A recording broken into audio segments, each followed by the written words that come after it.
윤석열 전 대통령의 국민의힘 탈당은 분명히 늦은 결정이었습니다. 그동안 당 안팎에서 쏟아졌던 출당 요구, 당의 이미지 실추에 대한 우려, 중도층과 청년층의 신뢰 이탈 경고가 수차례 있었음에도 윤 전 대통령은 현실을 받아들이는 데 시간을 지나치게 끌었습니다. 하지만 지금이라도 탈당 결단을 내렸다는 점은 여전히 보수가 자정할 수 있다는 신호로 받아들일 수 있습니다. 중요한 건 이 탈당이 단순히 개인의 정치적 유불리를 계산한 행보인지 아니면 보수 진영 전체의 재정비를 위한 결단인지 국민은 날카롭게 판단하고 있다는 점입니다. 윤 전 대통령은 자신을 대통령으로 만들어준 정당을 떠난다며 백의종군하겠다고 말했지만 유감스럽게도 그 메시지 속에는 반성이나 사과의 언어는 없었습니다.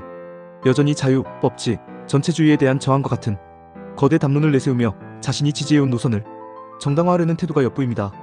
그런 점에서 이번 탈당은 자기 희생보다는 정략적 거리두기로 비춰질 수밖에 없습니다.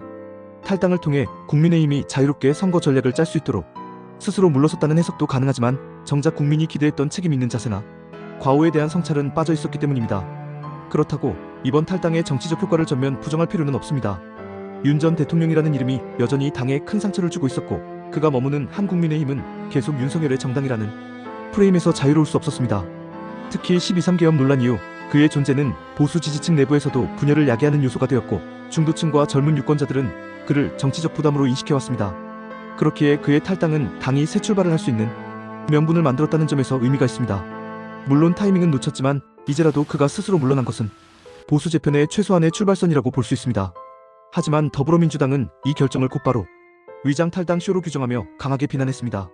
황정화 대변인은 국민의힘이 내란 수괴와 짜고 친 사기극이라고 표현했고 권영국 민주노동당 후보는 다음 스텝은 교도소라며 사실상 윤 전 대통령을 범죄자로 규정하고 있습니다. 이처럼 정치적 수사를 넘어서서 인신공격과 마녀사냥에 가까운 언어들이 난무하는 현실은 우리 정치의 품격을 여실히 보여주는 씁쓸한 장면입니다. 윤 전 대통령의 과오가 면제될 수는 없지만 여전히 수사와 재판이 진행 중인 상황에서 내란 수괴의 감옥행이라는 표현은 사법 절차를 무시한 정치적 선동일 뿐입니다. 하지만 민주당의 이 같은 주장이 일정 부분 국민에게 먹히는 이유는 국민의힘이 문제의 본질을 직시하지 않았기 때문입니다. 윤 전 대통령의 잦은 탈당은 출당이나 제명이 아닌 만큼 보수 진영 내부에서도 책임 회피로 비칠 수 있습니다. 당이 스스로 결단하지 못하고 결국 그가 자진해서 떠나는 모양새가 된 점은 전략적 실패입니다. 이는 민주당이 기획 탈당, 꼼수라는 프레임을 씌울 수 있는 빌미를 제공했으며 정치 혐오와 냉소를 더욱 부추기고 있습니다. 결국 탈당 자체보다 중요한 것은 그 과정에서 국민의 눈높이에 맞는 메시지와 행동이 동반되었느냐는 점입니다. 지금 시점에서 윤 전 대통령의 탈당보다 더 중요한 것은 이후의 방향입니다. 그리고 이 중심에 서 있는 인물이 한동훈 전 국민의힘 대표입니다. 그는 줄곧 세 가지 핵심 요구를 주장해왔습니다. 첫째는 계엄 반대 입장 명확화, 둘째는 윤 전 대통령 부부와의 명백한 절연, 셋째는 자유통일당 등 극단 세력과의 선긋기입니다. 이 요구는 단지 정치적 조건이 아니라 보수가 생존하기 위한 최소한의 윤리적 기준입니다. 국민의힘이 이 세 가지를 수용하지 못한다면 윤석열이 떠난 자리를 메우는데도 실패할 수밖에 없습니다.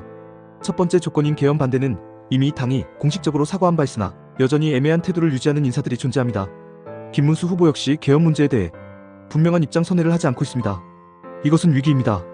계엄이라는 단어 자체가 1987년 체제를 상징하는 금기어로 남아있는 지금 이를 두둔하거나 애매하게 넘어가려는 태도는 중도층뿐만 아니라 보수의 이성적 지지층마저 등을 돌리게 만듭니다. 두 번째 요구인 윤석열 부부와의 절연은 단지 물리적 거리두기가 아닙니다. 김건희 여사를 둘러싼 각종 논란은 아직 종결되지 않았고 이 문제는 젠더 감수성에 민감한 2030 여성 유권자들에게 매우 예민한 사안입니다. 국민의힘이 과거의 그림자에서 벗어나려면 윤 대통령의 유산과 확실히 선을 그어야 합니다.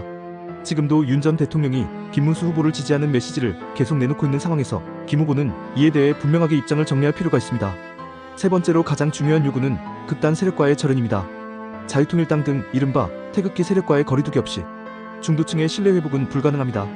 이들은 지난 수년간 보수의 명분을 훼손해왔고 극단적 발언과 막말로 국민의힘을 시대에 뒤떨어진 정당으로 만들었습니다. 당이 이들과 결별하지 못한다면 국민은 보수를 하나의 괴물화된 세력으로 볼 수밖에 없습니다. 이제는 명확한 선긋기와 정리, 그리고 새로운 보수의 비전을 제시할 시점입니다. 한동훈 전 대표는 이를 누구보다 정확히 인식하고 있습니다. 그는 단지 조건을 내건 것이 아니라 그 조건들이 이루어지든 말든 자신은 국민과의 접점에서 행동하겠다고 밝혔습니다. 이 말은 당이 움직이지 않으면 자신이 직접 대중 속으로 들어가겠다는 선언과도 같습니다. 보수는 더 이상 안일한 전통적 충성에 기댈 수 없습니다. 선거는 이념이 아니라 신뢰의 문제입니다. 보수가 윤석열을 넘어서지 못하면 이재명이라는 더 큰 위험을 막을 수 없습니다. 최근 한국갤럽 조사에 따르면 이재명 후보는 51%의 지지율을 기록했고 중도층에서도 52%의 지지를 받았습니다. 이는 국민의힘이 아무리 결집하더라도 선거에서 이기기 어려운 수치를 뜻합니다. 김문수 후보가 가진 도덕성과 국정 경험이 아무리 뛰어나다 해도 중도와 젊은 층의 지지를 받지 못하면 의미 없습니다. 당내에서조차 그를 극우 후보라며 거리두는 현실에서 대중과의 연결고리는 더욱 약화될 수밖에 없습니다. 그 연결고리를 회복할 수 있는 유일한 방법은 한동훈 전 대표의 제안을 즉각 수용하는 것뿐입니다. 이제 남은 시간은 많지 않습니다. 선거는 코앞으로 다가왔고 국민의힘 내부의 갈등은 여전히 해소되지 않았습니다. 윤석열의 탈당이 끝이 아니라 시작이 되려면 보수는 지금이라도 변화해야 합니다. 한동훈 전 대표가 말한 3가지 과제는 선택이 아닌 생존입니다. 이 조건들을 당이 수용하고 김문수 후보가 책임있게 응답할 때 보수는 비로소 위기에서 벗어날 수 있습니다. 이번 선거는 단순한 정권 교체가 아닙니다.